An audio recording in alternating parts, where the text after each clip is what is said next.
In this quick video, I want to show you how to do a hard factory reset of any Texas Instrument calculator. And again, it doesn't matter what model or age it is.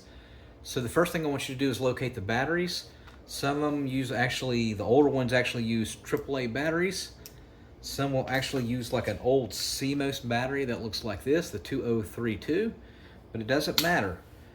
The only thing you have to do is find the battery compartment on the very back, and it's usually a little Phillips head screwdriver that will get it out. Now, as you can see here on this model, there is a reset button.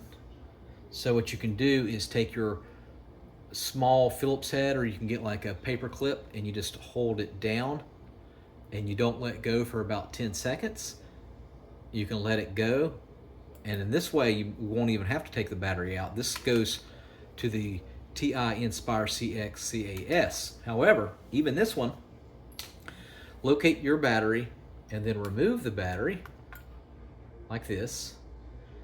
And this is a hard reset, and what we're going to do is we're going to keep the battery out for a good 10 minutes.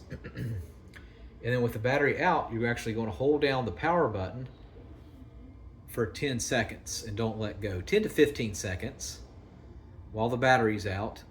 Release, and then put your battery back in, and that should do a hard reset regardless of what model or age of your Texas Instrument calculator.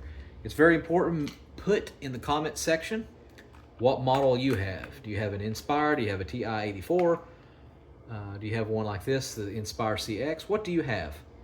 All right, thanks for watching. Make sure you subscribe.